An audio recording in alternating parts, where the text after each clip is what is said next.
Hello दोस्तों, पैसेनॉमिक्स में आपका स्वागत है। और आज का हमारा विषय है वो है कि इक्विटी फंड्स क्या होते हैं, राइट। इक्विटी म्यूचुअल फंड्स क्या होते हैं वो हम देखने वाले हैं। तो चलिए वीडियो को शुरुआत करते हैं। सबसे पहले सबसे निवेदन है कि अगर आप मेरे चैनल पर नए हो तो प्लीज़ चैनल को सब्सक्राइब करिए और वीडियो को अंत तक देखिए। तो चलिए शुरुआत करते हैं। तो जब हम इक्विटी फंड की बात करते हैं, इसका मतलब हम ग्रोथ फंड के बारे में बात कर रहे हैं, राइट। जब आप म्यूचुअल फंड स्कीम सिलेक्ट करने जाते हो तो हमेशा आपको इक्विटी फंड के आगे ग्रोथ फंड दिखाई देगा, राइट। तो म्यूचुअल फंड में ये ऐसी स्कीम है जहाँ पे आपका पैसा जो है ये स्टॉक मतलब शेयर्स में लगाया जाता है, कंपनियों में निवेश किया जाता है, ठीक है। तो ये ध्यान में रखिए कि आप ग्रोथ फंड में पैसा लगा रहे हो, इसका मतलब आप डायरेक्टली स्टॉक मार्केट के जो शेयर्स है, इक्विटीज है, उसमें आपका फंड मैनेजर ये इन्वेस्ट करने वाला है ना। आपको ध्यान में रखना है, ठीक है। नेक्स्ट देखते हैं। नेक्स्ट जो है कि ये कैसे काम करता है, इक्विटी म्यूचुअल फंड कैसे काम करता है, ये भी हम स्टेप बाय स्टेप समझ लेते हैं।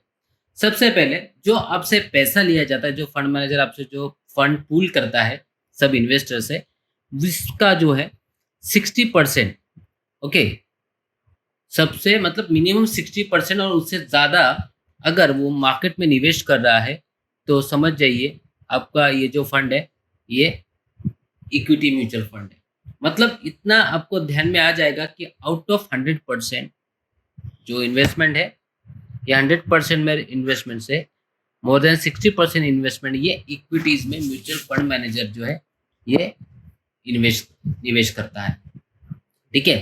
इतना आपको ध्यान में रखना है कि आपका सबसे ज़्यादा पैसा इक्विटीज में जाता है। उसके बाद बैलेंस अमाउंट जो बचता है, ये जो बैलेंस अमाउंट बचता है वो जाता है डेब्ट्स में, मतलब बॉन्ड्स में, ठीक है। वहाँ पे डाइवर्सिफाई किया जाता है, आपका पूरा पैसा इक्विटी में ना लगाते हुए 60, 70, 80% लगाया जाता है और बाकी जो पार्शली जो पैसा है वो डेप इंस्ट्रूमेंट में लगाया जाता है जहाँ पे आपको फिक्स रेट ऑफ रिटर्न मिलता है। उसके बाद जब आप कोई फंड चूज कर रहे हो जैसे कि ग्रोथ ओरिएंटेड है, ठीक है, वैल्यू ओरिएंटेड, ओके, तो यहाँ पे सबसे ज़्यादा मतलब जो मैक्सिमम रिटर्न आपको अ, मिला के देना है, कमा के देना है, ये फंड मैनेजर की स्ट्रैटेजी होती है, ठीक है। इसीलिए फंड मैनेजर क्या करता है, ग्रोथ ओरिएंटेड और वैल्यू ओरिएंटेड मैनर के लिए एक सिलेक्टेड कंपनी में पोर्टफोलियो का जो है उस तरीके से बिल्डअप करता है, उसके कॉन्स्टिट्यूट उस तरीके से बनाता है जो आपकी इन्वेस्टमेंट के ऊपर सबसे ज़्यादा मैक्सिमम रिटर्न कमा के दे। तो इतना सिंपल आपको दिख रहा होगा कि जब हम इक्विटी म्यूचुअल फंड के लिए जब सोच रहे हैं तो हमें मैक्सिमम रिटर्न यहाँ से एक्सपेक्टेड है, ठीक है।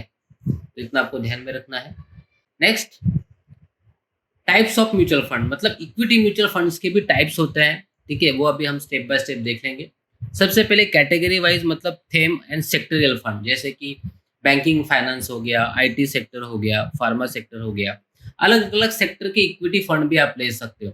आपको लगता है जैसे निफ्टी में मतलब हमारे स्टॉक मार्केट में सबसे ज्यादा वेटेज बीएफएसआई का है, बैंकिंग एंड फाइनेंस सर्विसेज का वेटेज है, तो उसके फंड्स भी आप ले सकते हो जिसमें सब स्टॉक बैंकिंग फाइनेंस से बिलोंग करेंगे, ठीक है। तो इस सेक्टर स्पेसिफिक आप यहाँ पे निवेश कर सकते हो। अभी जैसे आप देख रहे हो कि मेटल जो है आज के डेट में मतलब ये वीडियो बन रहा है मई महीने के स्टार्टिंग में, तो यहाँ पे मेटल सेक्टर पूरी तरीके से आउट परफॉर्म कर रहा है लास्ट 1 से 1.5 महीने में। तो आप मेटल सेक्टर का भी इंडेक्स ले सकते थे। तो इस तरीके से आपको सेक्टर स्पेसिफिक आप बायर हो, आपको लगता है कि ये सेक्टर ज़्यादा परफॉर्म कर सकता है तो आप सेक्टर स्पेसिफिक वहाँ पे निवेश कर सकते हैं इक्विटी म्यूचुअल फंड में। यहाँ पे होता क्या है कि जब आप इस सेक्टर स्पेसिफिक फंड में इन्वेस्ट करते हो तो थोड़ा रिस्क हाई हो जाता है, क्योंकि रिस्क कम करने के लिए आपके पोर्टफोलियो डाइवर्सिफाई होना काफ़ी इम्पोर्टेंट है। अलग अलग सेक्टर्स में ये वेटेज वाइज वो डाइवर्सिफाई करना पड़ता है, ओके। लेकिन आप कोई पर्टिकुलर एक सेक्टर में फोकस कर रहे हो तो थोड़ा हाई रिस्क ही होता है। जैसे अभी आप मीडिया सेक्टर देख रहे हो, बैंकिंग सेक्टर देख रहे हो कि बैंकिंग सेक्टर फिलहाल परफॉर्म नहीं कर पा रहा, अंडर परफॉर्म कर रहा है, ठीक है। और यहाँ इसीलिए क्या होगा कि अगर जब तक वो बैंकिंग सेक्टर अंडर परफॉर्म करेगा तब तक आपका मार्केट भी नया हाई को नहीं छुएगा। तो इसलिए थोड़ा सा आपको सेक्टर स्पेसिफिक नॉलेज होना भी ज़रूरी है। फार्मा सेक्टर भी अच्छा चल रहा है बिकॉज ऑफ कोविड-19 की जो मेडिसिन्स आ रही है उसकी वजह से। उसके बाद आते हैं फोकस इक्विटी फंड में, जिसमें मैक्सिमम 30 स्टॉक जो होते हैं हाई मार्केट कैपिटल के लगाए जाते हैं। हाई मार्केट कैपिटल आपको पता ही होगा, जो कंपनी की इक्विटीज होती है, टोटल आउटस्टैंडिंग शेयर्स और जो मार्केट प्राइस होती है, तो हाईएस्ट मार्केट कैपिटल के 30 शेयर्स वो लगाता है और वो आपके पोर्टफोलियो में उसका पूरी तरीके से इन्वेस्टमेंट करता है। फिर कॉन्ट्रा इक्विटी फंड आता है। कॉन्ट्रा मतलब अपोजिट, मतलब जो इक्विटी जो है ये अंडर परफॉर्म कर रहे हैं, जिनका परफॉर्मेंस अभी मतलब ये चल नहीं रहा है। जैसे मैंने अभी कहा, बैंकिंग फाइनेंस अभी चल नहीं रहा है, देखिए अंडर परफॉर्म कर रहे हैं। तो इस समय कॉन्ट्रा इक्विटी फंड में ये लोग पैसा डालते हैं। थोड़ा ये रिस्की हो जाएगा, क्योंकि होगा कैसे कि अगर लॉन्ग टर्म के लिए अगर नहीं परफॉर्म कर पाया तो, लेकिन ऐसा तो होगा ही नहीं। शॉर्ट टर्म के लिए भले अंडर परफॉर्म है, लेकिन लॉन्ग टर्म के लिए ये परफॉर्मर अगर हो गया तो आपको ज़्यादा रिटर्न मिलने की कोशिश होती है यहाँ पे, क्योंकि अंडर परफॉर्म कर रहा है मतलब ये इन टर्म्स ऑफ रिटर्न्स आपको जिस तरीके से एक्सपेक्टेड है वो नहीं आ रहे, तो ये रैली ड्यू है वहाँ पे। तो इसीलिए कॉन्ट्रा इक्विटी फंड है। मतलब ये देखिए, आज का जो वीडियो है ना काफ़ी इंटरेस्टिंग और इंफॉर्मेटिव है, क्योंकि जब इक्विटी म्यूचुअल फंड के लिए जाएंगे आप, तो आपको ये पता होगा कि आपको सेक्टरल फंड में पैसा लगाना है या फोकस इक्विटी में लगाना है या कॉन्ट्रा में लगाना है। ओके, हर एक का रिस्क, हर फंड का रिस्क अलग अलग होगा यहाँ पे। ओके, तो इस तरीके से ये इक्विटी म्यूचुअल फंड्स के टाइप्स है, जो कैटेगरी वाइज हमने देखे और स्ट्रेटेजी वाइज हमने देखे। मार्केट कैपिटल वाइज भी है, जैसे कि large cap, small cap, mid cap, इस तरीके से इसमें भी आप निवेश कर सकते हो। अभी लार्ज कैप फंड जो होता है उसमें 80% इन्वेस्टमेंट जो होता है ये टोटल इक्विटीज में जाता है, जहाँ पे टॉप 100 लार्ज कैप शेयर्स लिए जाते हैं। मिड कैप में 65% इन्वेस्टमेंट जो है आपके मिड कैप के टॉप कंपनीज में लिया जाता है। उसके बाद स्मॉल कैप में 65% से ज़्यादा रिटर्न आपके स्मॉल कैप के कंपनीज में डाला जाता है। तो यहाँ पे होता क्या है, ये कम क्यों हो रहा है, राइट? लार्ज कैप कंपनी में ज़्यादा रिटर्न इन्वेस्टमेंट है और मिड कैप स्मॉल कैप में कम क्यों है? क्योंकि इसके लिए इसके पीछे एक रैशनल ये है दोस्तों कि स्मॉल कैप और मिड कैप की जो कंपनीज होती है ज़्यादा हाई वॉलेटिल होती है, और ये वॉलेटिलिटी की वजह से आपको लॉसेस होने के चांसेस ज़्यादा होते हैं, इसलिए वो कम इन्वेस्टमेंट करते हैं। अगर आप मिड कैप और स्मॉल कैप की कंपनीज देखेंगे तो 60, 70, 80, 90, 100, 200% इस तरीके से अप एंड डाउन साल भर में उसमें होता है। लेकिन लार्ज कैप के जो फंड्स होते हैं, टॉप 100 जो स्टॉक्स होते हैं, ये काफ़ी स्टेबल और मैच्योर्ड कंपनीज होती है, तो वहाँ पे रिस्क भी की कम होती है। इसलिए मिड कैप और स्मॉल कैप में रिस्क ज़्यादा होने की वजह से इसमें कम इन्वेस्टमेंट फंड मैनेजर करता है और बाकी पैसा आपका पार्क करता है दोस्तों आपके डेब्ट फंड में। ठीक है, तो ये आपको ध्यान में रखना है। अभी देखते हैं कि जो और मल्टी कैप और लार्ज कैप, मिड कैप, मतलब अभी इसमें क्या होता है ना, जो अलग-अलग टाइप के कैप मार्केट कैपिटल होते हैं, इनका कॉम्बिनेशन। अभी मल्टी कैप में क्या करता है, ये large cap plus mid cap plus small cap, इन तीनों का कॉम्बिनेशन हो गया। इन तीनों में 65% इन्वेस्टमेंट लगाता है। ओके, और लार्ज कैप और मिड कैप इसका और एक कॉम्बिनेशन होता है, जिसमें 35% जो होता है उसके एसेट का ये लगाता है वो यहाँ पे मिड कैप में, और 35% लार्ज कैप में, मतलब 50-50% लगाता है, और बाकी जो रिमेनिंग 40% है वो डेप्ट में जाता है। तो इस तरीके से भी है, मतलब मुझे रिस्क और कम करना है, मुझे लार्ज कैप में भी नहीं डालना है पूरा, ना मिड कैप में भी डालना है, तो मल्टी कैप में डालिए, इसके परफॉर्मेंस भी आपको मिलेंगे अच्छे से। ठीक है, उसके बाद मिड कैप में कैसा होगा, जहाँ पे यहाँ पे देखिए मेंशन किया इकोनॉमिक कंडीशंस। ओके, और rebalancing of portfolio to match the market. मतलब इसमें क्या होता है कि काफ़ी जो स्मॉल कैप कंपनीज होती है वो आगे बढ़ के मिड कैप होती है, फिर बाद में लार्ज कैप बन जाती है, तो पोटेंशियल जो ऑफ द ग्रोथ ज़्यादा होती है उसमें। तो इसलिए ये डिपेंड्स करता है इकोनॉमिक कंडीशंस के ऊपर, जो गवर्नमेंट अलग अलग स्कीम लेके आती है वो इंडस्ट्री के लिए। तो यहाँ पे ये बेनिफिट देगा कि आप मल्टी कैप कर रहे हो, मतलब आप डाइवर्सिफाई पोर्टफोलियो बना रहे हो सीधा। और सेकंड, लार्ज कैप और मिड कैप है, इसमें स्मॉल कैप को स्किप कर दिया है पूरी तरीके से। ओके, तो यहाँ पे इस तरीके से वर्कआउट होगा कि बड़े कंपनीज में और थोड़े से छोटे कंपनीज में डालना चाहूँगा, कि आगे चल के मिड कैप कंपनी भी लार्ज कैप बन जाएगी इस तरीके से। तो मैं वहाँ पे स्मॉल कैप में रिस्क नहीं ले रहा हूँ। तो ये एक यहाँ पे कैटेगरीज हमने देखी मार्केट कैपिटल की, जो काफ़ी इंपॉर्टेंट है before investing in equity mutual fund.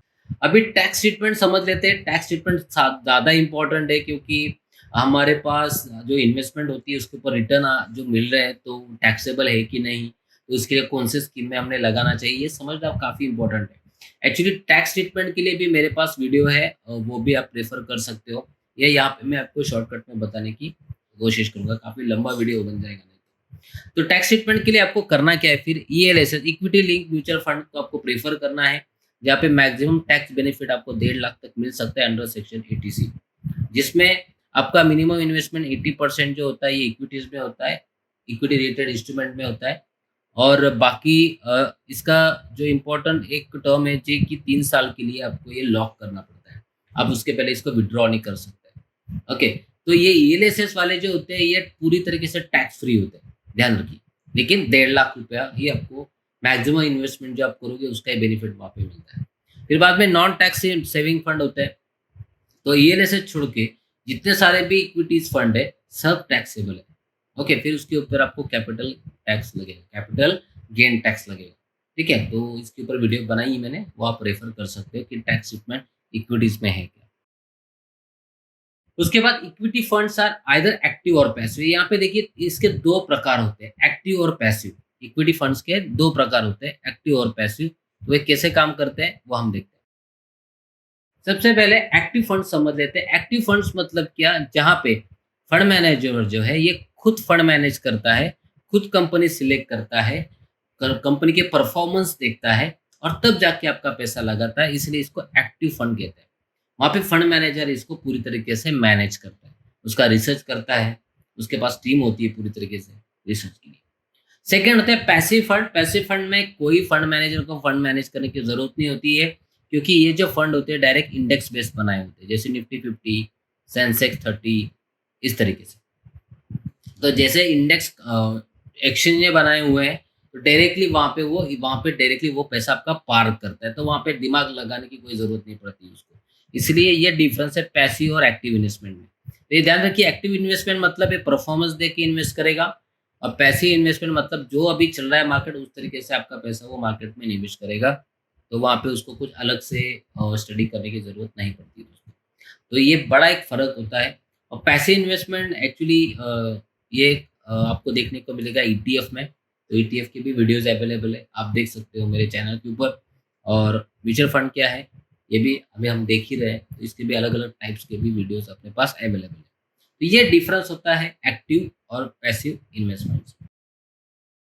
अभी इनके परफॉर्मेंस देखते हैं। इक्विटी म्यूचुअल फंड का अगर परफॉर्मेंस देखेंगे तो ये टॉप 5 कंपनी है, जिसका 3 साल का एवरेज रिटर्न आप देखेंगे तो 27%, 26%, 26%, 25%, 25%। ओके, जैसे ICICI, Pru, Aditya Birla, Nippon, okay, और टाटा डिजिटल, इस काफ़ी इतने सारे टॉप परफॉर्मेंस म्यूचुअल फंड है, जो काफ़ी हद तक आपको रिटर्न दे रहे हैं। तो मैं कहता हूँ अगर आप रिटर्न अच्छा कमा रहे हो तो टैक्स देने में क्या प्रॉब्लम, राइट? तो ये भी एक ऑप्शन है आपके पास। अगर टैक्स बचाना ही है तो ईएलएस भी बेस्ट ऑप्शन है। ईएलएसएस में आप डाल दो, वहाँ पे आपको 1.5 लाख तक आपका टैक्स बच जाए। अभी फीचर्स जान लेते हैं इक्विटी फंड के, तो मेरे ख्याल से थोड़ा सा अभी आपको आइडिया हो आ गया होगा कि इसमें आप क्या बेनिफिट एंजॉय कर सकते हैं, राइट? अभी एक एक देखते हैं। लो एक्सपेंसेस रेशियो मतलब क्या, कि जब भी आप इक्विटी फंड जो है बाय या सेल करते हो रेगुलर बेसिस के ऊपर, तो यहाँ पे एक्सपेंसेस रेशियो जो है स्कीम के बढ़ते हैं, ठीक है। लेकिन अभी देखिए security exchange board of India ने क्या किया, अपर लिमिट एक्सपेंसेस रेशियो जो है 2.5% डिसाइड कर दिया ऑलरेडी। मतलब क्या कि आपको इससे ज़्यादा चार्जेस नहीं लगा सकता है एएमसी कंपनी, ठीक है, एसेट मैनेजमेंट कंपनी, इसके ऊपर आपको चार्जेस ज़्यादा नहीं लगा सकते हैं। तो इसकी वजह से क्या होगा कि आपके जो रिटर्न्स है ऑन इन्वेस्टमेंट वो अच्छी तरीके से आपको मिल सकेंगे। इसलिए उन्होंने एक कैप लगा दिया, अपर लिमिट वहाँ पे लगा दिया, ठीक है। उसके बाद टैक्स एग्जम्पशन है अंडर सेक्शन 80C, जैसे अभी हमने देखा ईएलएसएस फंड में आप पैसा डाल सकते हो और 3 साल के लिए लॉकिंग करना पड़ेगा, आपको बहुत अच्छे रिटर्न्स मिलेंगे और आपको टैक्स बेनिफिट भी मिलेगा। ये सबसे बहुत ही इंपॉर्टेंट पॉइंट है equity mutual fund. Portfolio diversification, जैसे हमने अब देखा mid cap, large cap, multi cap हमने देखा, तो आपका पोर्टफोलियो डाइवर्सिफाई होता है। अगर आप एक्टिव फंड में जाते हो तो वहाँ पे पोर्टफोलियो मैनेजर अच्छी तरीके से आपके पोर्टफोलियो को डाइवर्सिफाई करके रखता है, ठीक है। तो ये बहुत ही एक गुड रिटर्न मिलने के लिए बहुत अच्छा तरीका है और रिस्क भी इसमें कम होती है। और देखते हैं कि benefit of investing of mutual fund क्या है। तो फर्स्ट, जैसे हमने देखा कि पैसिव एक्टिव फंड ले रहे हो तो एक्सपर्ट्स मैनेज करते हैं, कॉस्ट इफिशिएंट है, जैसे हमने देखा अपर कैप लिमिटेड है, ओके, कन्वीनियंट है, आप एसआईपी लंप सम पैसा इसमें डाल सकते हो, कभी भी विड्रॉ कर सकते हो ईएलएसएस छोड़ के, ठीक है। डाइवर्सिफाई ऑफर करता है ये, जैसे हमने अभी बात किया, ठीक है, sector specific, market capital specific, ठीक है। सिस्टमैटिक जैसे अभी हमने बोला कि कहा मैंने आपको कि एसआईपी आप कर सकते हो, और फ्लेक्सिबिलिटी है, इसमें आपको कभी भी आप लिक्विड करके इमरजेंसी में पैसा मार्केट से विड्रॉ कर सकते हो, तो यहाँ पे आपको कोई दिक्कत नहीं आएगी दोस्तों। अभी टैक्सेशन का क्या है, ये थोड़ा-सा और मैं बताने की कोशिश करूँगा शॉर्ट में। कैपिटल गेन यहाँ पे आपको, अगर आप शॉर्ट टर्म के लिए भी जा रहे हो, ठीक है, तो भी 15% आपको यहाँ पे कैपिटल गेन भरना पड़ेगा। अगर आप लॉन्ग टर्म के लिए जा रहे हो, तो हर 1 लाख के ऊपर आपको इनकम मिलती है इसमें, तो उसके ऊपर आपको 10% वहाँ पे इंडेक्सेशन लगेगा। इंडेक्सेशन मैंने कवर किया है मेरे इक्विटीज़ के टैक्सेशन की वीडियो के ऊपर, डेब्ट के ऊपर मैंने कवर किया हुआ है। तो ये एक बेनिफिट आपको मतलब देना तो पड़ेगा ही, टैक्स इम्प्लीमेंटेशन आपको लगेगा। डीडीटी है, डिविडेंड डिस्ट्रीब्यूशन टैक्स है, तो यहाँ पे टैक्स जो है ऑलरेडी, मतलब कंपनी जो है, म्यूचुअल फंड जो कंपनी होती है वो ऑलरेडी पे कर देती है, ठीक है, जब वो डिविडेंड देती है, तो आपको अलग से देने की यहाँ पे ज़रूरत नहीं है। तो आज की वीडियो में इतना ही दोस्तों। वीडियो कैसा लगा प्लीज़ कमेंट बॉक्स में मेंशन करिए, अच्छा लगा है तो लाइक करिए, शेयर करिए और सब्सक्राइब ज़रूर करिए। थैंक यू सो मच दोस्तों, have a good day and happy investing.